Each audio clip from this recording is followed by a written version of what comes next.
क्रिस्तु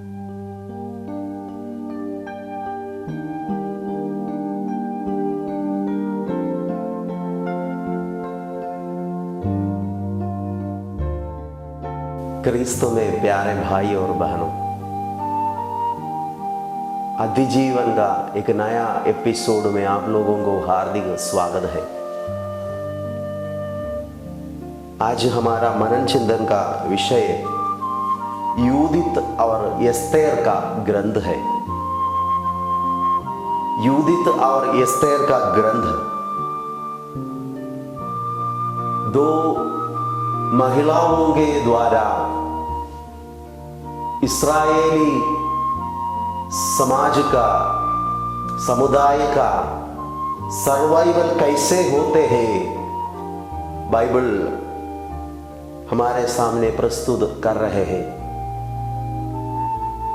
यूदित का ग्रंथ अध्याय 8 पद संख्या 15।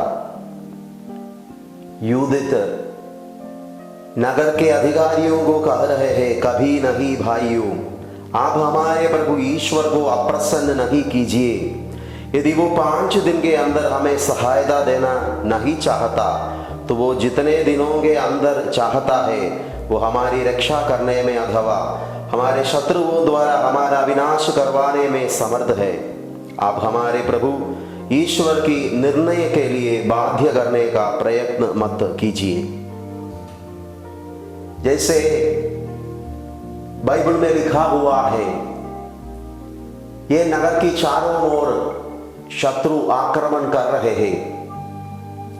शत्रु सेना नगर के फाटक के बाहर पड़ाव डाले हैं।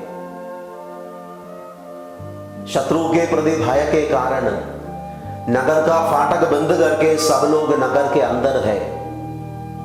अधिकारियों को मालूम नहीं है क्या करना चाहिए, ये शत्रु के आक्रमण को कैसे सरवाइव करना है, अधिकारियों को मालूम नहीं है।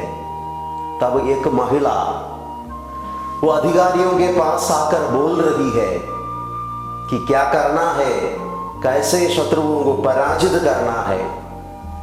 और बाइबल के अनुसार यूदित ने शत्रु सेना के नेता होलोफर्नस की हत्या करती है और वो नगर की रक्षा करती है।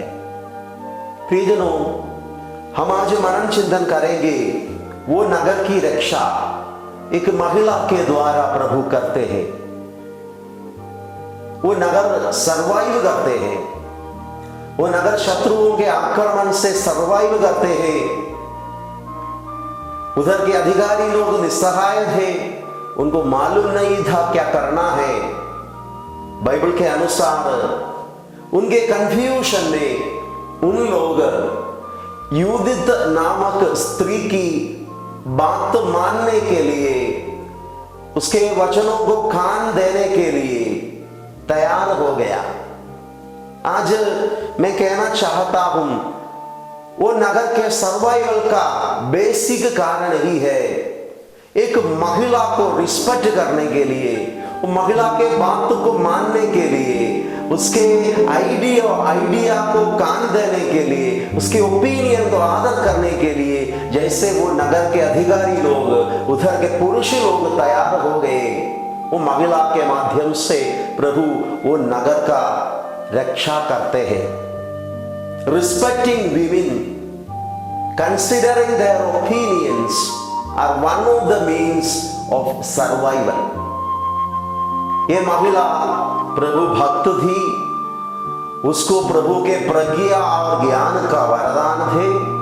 जैसे उसने अपने ओपिनियन, अपना आइडिया, अपना स्ट्रैटेजी शेयर किया, वो नगर के पुरुष लोग वो आइडिया को स्वीकार किया, वो महिला की आदर किया, उसको रिस्पेक्ट दिया और उसके बात मानने के लिए तैयार हो गया। दूसरा बुक बाइबल का है एस्तेर का ग्रंथ। दूसरा एक महिला के माध्यम से ईश्वर यहूदियों की रक्षा करते हैं।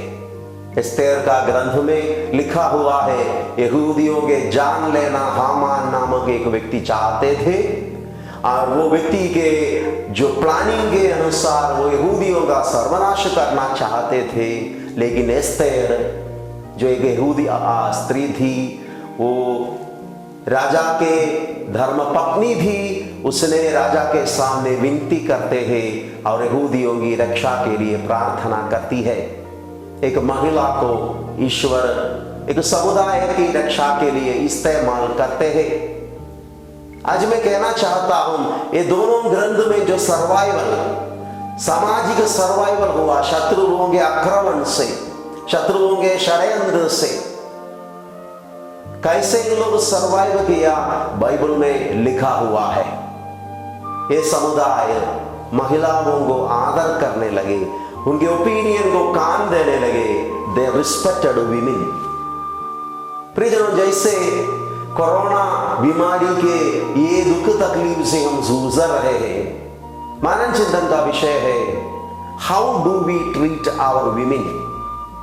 विशेष रूप से दुनिया में, हमारे परिवार में हम कैसे महिलाओं का ट्रीट करते हैं? क्या हम उनके ओपिनियन को आदर करते हैं? क्या हम उनको सुनने के लिए कान देते हैं? थिंक अबाउट योर मदर और योर वाइफ। अपने पत्नी के विषय में, मां के विषय में जरा सा सोचिए।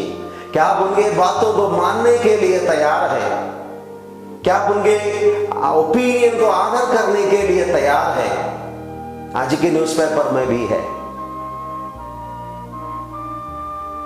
कि हमारे देश में एक महिला जो अपने पति को गाड़ी लेकर बाहर जाने के लिए मना किया, एक कोरोना के माहौल में उसने वो औरत की हत्या किया, गाड़ी उसके ऊपर चढ़ाया और उसकी हत्या किया। How do we respect women? How much value we give to their opinions in our families? ये मनन चिंतन का विषय है। A community which does not respect women, which does not uphold their honor and dignity, cannot survive. हम आज प्रार्थना करेंगे हमारे परिवार में हमारी माँ का, पत्नी का बात मानने का एक कृपा, आध्यात्मिक ग्रेस प्रभु हमें प्रदान करे। जैसे कुछ कार्यों को उन लोग मना करते हैं, कुछ कार्यों को उन लोग मना करते हैं, बाधा बन जाते हैं, क्या हम उनको सुनने के लिए तैयार होते हैं? और आर वी जस्ट रिजेक्टिंग और neglecting their opinion in our day to day life? Bible हमें सिखा रहे हैं उनके ओपिनियन को कान देना चाहिए। We need to consider their opinions. We need to consider their presence and their intervention in everyday to day life. हम आज प्रार्थना करते हैं कि प्रत्येक परिवार में प्रभु हमें कृपा प्रदान करे, एक दूसरे को आदर करने का, विवाह जीवन में एक दूसरे को प्यार करने का कृपा प्रभु हमें प्रदान करे। पिता, पुत्र और पवित्र आत्मा के नाम पर आमीन।